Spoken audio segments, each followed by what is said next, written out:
जय माता दी दोस्तों, मैं शैली स्वागत करती हूँ आपके हमारे चैनल 555 एंजलिक गाइडेंस पे, जो कमिटेड है आपकी जर्नी को इजी बनाने हैं, जल्दी कंप्लीट कराने के लिए।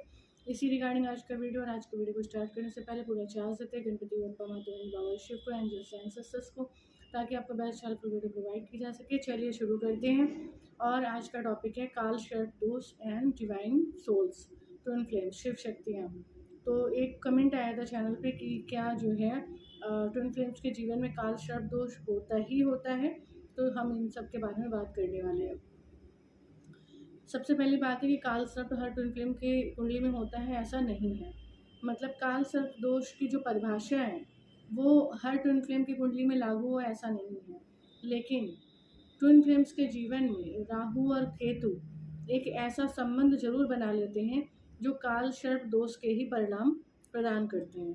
तो ये एक तरीके से समझने के लिए बहुत क्रिटिकल कह सकते हैं कि क्रिटिकल वे है कि बिल्कुल मतलब एग्जैक्ट काल शब्द दोष तो नहीं बनता, लेकिन राहु केतु जो होते हैं वो ट्विन फ्लेम्स की कुंडली में एक ऐसे स्थान पर विराज जाते हैं या ऐसी जगह पे बैठते हैं कि वो काल शब्द दोष के भी प्रभाव प्रदान करते हैं, यदि proper inner work and healings वगैरह ना की जा रही हो तो। और उनकी सोल अवेकनिंग से पहले, उनके अवेकनिंग पीरियड से पहले उनका जो जीवन रहता है वो इससे बहुत ज़्यादा प्रभावित रहता है। धीरे धीरे जैसे वो इनर वर्क करते हैं, शिव शक्ति की छत्रछाया में आते हैं, अपने सारे हीलिंग्स करते हैं, अपनी सोल को प्योर करते हैं, प्योरेस्ट फॉर्म में लाने का प्रयास करते हैं, धीरे धीरे जो है यही दोष जो है पॉजिटिव रिजल्ट भी देना प्रदान कर देता है। तो ये आवश्यक नहीं है कि काल सर्प दोष जो है सब ट्विन फ्लेम की कुंडली में होता ही होता है, लेकिन बहुत लोगों में होता भी है, देखा गया है, पाया गया है। उनकी कुंडली एनालिसिस करने के बाद ये पता चला कि हाँ, उनकी कुंडली में काल सर्प दोष है। और काल सर्प दोष जो है जो इफ़ेक्ट्स प्रदान करता है वो इफ़ेक्ट्स बहुत ज़्यादा मतलब निगेटिव होते हैं कहेंगे, क्योंकि वो बहुत ज़्यादा संघर्ष जीवन में लेकर आते हैं और डिवाइन सोल को बहुत ज़्यादा संघर्ष कराते हैं। हालांकि उस संघर्ष का वो एक अच्छा परिणाम भी प्रदान करते हैं, लेकिन संघर्ष अपने जीवन में कौन चाहता है, लेकिन ये संघर्ष ये योग प्रदान करता था। ठीक है, काल सर्प दोष योग, तो ये काल सर्प दोष योग कहलाता है। राहु केतु कहते हैं फिफ्थ हाउस में जो है राहु हो जाए, केतु 11th हाउस में हो जाए, वाइस वर्सा हो जाए, 11th में जो है राहु हो जाए, केतु उसमें हो जाए, और राहु जो है केंद्र में बैठे हो, कि राहु केतु केंद्र में बैठे हों किसी भी प्रकार से, है ना, और 5th एंड 11th में बैठे हों, 2nd एंड 8th का कॉम्बिनेशन हो, तो ये कुछ ऐसे कॉम्बिनेशंस बन जाते हैं जहाँ पर काल सर्प दोष का ही इफेक्ट जो है ये राहु और केतु प्रदान करने लगते हैं। क्योंकि कुंडली में देखा ही ऐसे जाता है कि राहु और केतु ही जो है काल सर्प दोष का निर्माण बेसिकली कर देते हैं। तो ये इस प्रकार से, राहु और केतु क्या होता है, राहु और केतु होते हैं पूर्व जन्म के कर्म।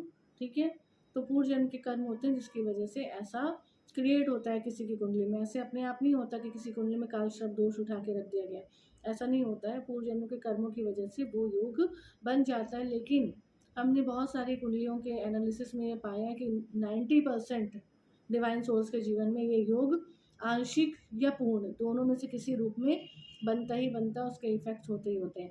काल सर्प दोष हमेशा बुरा नहीं होता, अच्छे परिणाम भी प्रदान करते हैं, लेकिन अच्छे परिणाम प्रदान करते हैं काफ़ी कुछ सिखाने के बाद, काफ़ी कुछ देने के बाद, काफ़ी कुछ स्थिति परिस्थितियों को फेस कराने के बाद, बहुत कुछ समझाने के बाद, दिखाने के बाद वो आपको देता है काल सर्प दोष। ठीक है, तो किसी ने पूछा था कि काल सर्प दोष क्या जो है हर ट्विन फ्लेम की कुंडली में होना जरूरी है? आवश्यक नहीं है, डिपेंड करता है वो आत्मा पिछले जन्म में अपना कितना इनोवा करके आ गई है। बहुत ज़्यादा इनोवा करके आ गई है, उसकी कुंडली में आपको नहीं मिलेगा। बहुत कम इनोवा करके आई है, उसकी कुंडली में आपको मिलेगा। मीडियम करके आई है, उसकी कुंडली में आपको मीडियम रूप से मिलेगा। तो इस प्रकार से जो है ये निर्धारित होता है कि काल सर्प दोष का इफेक्ट कितना अधिक उस आत्मा जीवात्मा की कुंडली में है। ठीक है, लेकिन ये कोई डरने वाली बात नहीं है। काल सर्प दोष का एक हीलिंग सेशन में माता रानी बाबा ने रखा हुआ है, जो इंटरेस्टेड है वो ले सकते हैं। क्योंकि कहते हैं काल सर्प दोष की तो पूजा ही बहुत ज़्यादा पंडित लोग ले लेते हैं पैसे उसकी पूजा कराने के ही, 11,000 और पता नहीं कितने 22,000 इस प्रकार से, और अधिक जो है पूरा मटेरियल मिला के और ज़्यादा महंगा काल सर्प दोष की पूजा पड़ जाती है। तो इससे अच्छा तो माता रानी बाबा शिव से हीलिंग सेशन ले लिया जाए तो 1000% जो है रिजल्ट मिल जाएंगे आपको इस हीलिंग के, है ना। और जो है किसी आपको देहधारी के उसमें भी नहीं पढ़ना पड़ेगा, किसी पंडित से कोई पूजा पाठ भी कराने की आवश्यकता नहीं होगी, और आपका कालसर्प दोष भी मिट जाएगा, उसके नकारात्मक प्रभाव मिट जाएंगे, पॉजिटिव रिजल्ट से ही आपको प्राप्त होंगे। तो ये है जो है कालसर्प दोष की प्रभाव। कालसर्प दोष जो है काफ़ी जो है निगेटिव माना जाता है, और डिवाइन सोर्स को इसकी वजह से अपने जीवन में काफ़ी कुछ देखना पड़ता है, लेकिन वो काफ़ी कुछ जो देखना पड़ता है वो एक पॉजिटिव रिजल्ट ही अंत में उसे प्रदान करता है, अगर वो परमात्मा की दिशा में लगातार अग्रसर रहती है। ठीक है, तो ये जिसका भी आंसर था उन्हें मिल गया होगा। जरूरी नहीं है काल शब्द दोष हर ट्विन फ्लेम की कुंडली में हो, लेकिन राहु और केतु एक ऐसा प्रभाव जरूर कुंडली में डाल देते हैं जो इस दोष का ही प्रभाव कहीं ना कहीं ट्विन फ्लेम्स को, डिवाइन सोर्स को प्रदान करने लगता है। जब ट्विन फ्लेम्स को, डिवाइन सोर्स को इसको करेक्ट करने का जिसको करेक्ट करने का मतलब तरीका आ जाता है, जब वो सीख लेता है ना वर्क्स हीलिंग्स और हीलिंग्स प्रॉपर करता है, अपना लेते माता रानी बाबू से हीलिंग, तो ये इफेक्ट्स धीरे धीरे धीरे धीरे नील हो जाते हैं, जीरो हो जाते हैं, और राहु केतु आपको अच्छा ही परिणाम प्रदान करने लगते हैं। तो ये आज की गाइडेंस थी। आई होप आप समझ गए होंगे, आपको हेल्प मिल गई होगी, गाइडेंस मिल गई होगी। आपको हेल्प पसंद आई हो, गाइडेंस पसंद है तो वीडियो को लाइक करना, सोल फैमिली 5 आज की गाइडेंस को ज्वाइन करके नोटिफिकेशन बेल पर क्लिक करें। मिलते हैं अपने नेक्स्ट वीडियो में कुछ ऐसे tips tricks help and guidance के साथ जो आपकी जर्नी को ईजी बनाया है, जल्दी कंप्लीट कराए। Till then take very good care of yourself दोस्तों। Love yourself, love your divine and your journey honestly. Video को लाइक करना, चैनल को सब्सक्राइब करना, शेयर करना, कमेंट करना बिल्कुल मत भूलिएगा। मिलते हैं अपने नेक्स्ट वीडियो में। जय माता दी, जय शिव शक्ति।